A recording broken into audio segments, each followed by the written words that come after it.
কি কম লজ্জা করে।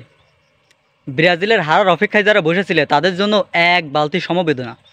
ব্রাজিল ফিরেছে, আবার ফিরবে। তারা ফিরেছে অ্যান্ড ফিরবে। তারা কামব্যাক করবে। আমি জানি যে ব্রাজিল কামব্যাক করবে, কারণ তাদের উপর বিশ্বাস রাখা যায়। আজকে আর্জেন্টিনা সাপোর্টাররাও ব্রাজিলে খেলা দেখিছে, ব্রাজিল সাপোর্টাররাও ব্রাজিলে খেলা দেখেছে। শুধু তাদের আর আমাদের ভিতরে একটা পার্থক্য, তারা ব্রাজিলের হারার জন্য খেলা দেখেছে আর আমরা দেখেছি ব্রাজিলের জেতার জন্য। আর্জেন্টিনার অনেক সাপোর্টাররা বলিল ব্রাজিল নাকি গ্রুপ পর্ব থেকে বিদায় নেবে, গ্রুপ পর্ব থেকে বিদায় নেবে। আর প্রথম ম্যাচ ড্র করার পরে ব্রাজিল যেভাবে কইল, যেভাবে ট্রলের শিকার হতিল, মনে হচ্ছে ব্রাজিল ম্যাচ হারিয়ে গেছে। এবারে শুধু আসলে সেই সব কিছু বুঝ করে নিয়েছি। প্যারাগুয়ের সাথে 4-1 গোলের বিশাল ব্যবধানে আমরা জয়লাভ করেছি। আমরা যদি পরের ম্যাচ যদি কলম্বিয়ার সাথে ব্রাজিল কখনো দুর্ভাগ্যবশত হারবে না, দুর্ভাগ্যবশত কলম্বিয়ার সাথে যদি ব্রাজিল হেরেও যায়, তারপরেও কিন্তু তারা গ্রুপ পর্ব থেকে কোয়ালিফাই করে কোয়ার্টার ফাইনাল উঠতে পারবে। র্যাঙ্কিংয়ে থাকা 52 নম্বর টিমের সাথে ব্রাজিল ড্র করিল বলে ব্রাজিলের নিয়ে কত পরিমাণ ট্রল।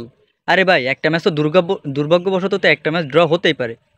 ভাই ওই দিন ব্রাজিলের ব্যাড লাক করিল, যে ব্রাজিল গোলে শট দিছে, ওদের গোলকিপারটা ভালো করিল। তাছাড়া ব্রাজিল যে গোল দিছে ওইটা অফসাইড হয়েছিল, একটা শট বারে লাগে ফিরে আইছিল।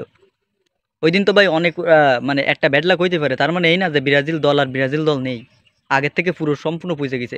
ওদের ভাই পুরো 11টা প্লেয়ার ডিফেন্সিভ মুডে খেলিল আগের দিন, এই জন্য হয়তো গোল হয় নাই।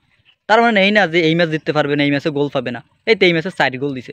এই ম্যাচে তো ওরাও ভালো খেলেছে, ওদের কথা খারাপ বলবো না। অ্যালিসন ভালো খেলেছে, আমাদের অ্যালিসন গোল সেভ দিছে, ভালো ভালো গোল সেভ দিছে। আর ভিনিসিয়াসের কথা আলাদাভাবে কি বলবো, ভিনিসিয়াসের নিয়ে অনেক ট্রল হয়েছে, অনেক কিছু হয়েছে। ভিনিসিয়াস নাকি জাতীয় দলের জন্যই খেলে না, শুধুমাত্র রিয়াল মাদ্রিদের জন্যই খেলে। সেই ভিনিসিয়াস আজকে 2 গোল দিছে।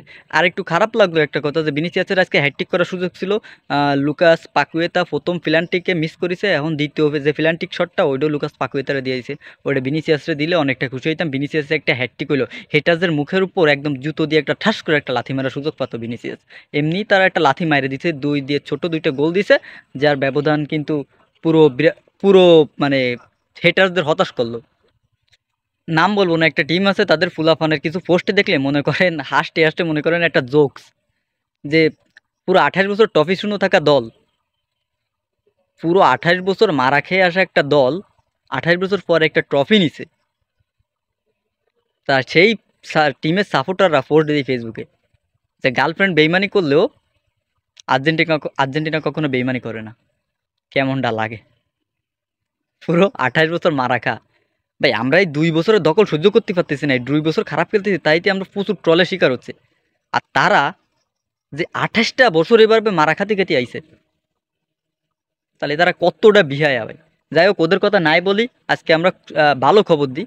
যাই হোক, ব্রাজিল জয় নিছে এবং পরবর্তী ম্যাচেও তারা জয়লাভ করবে।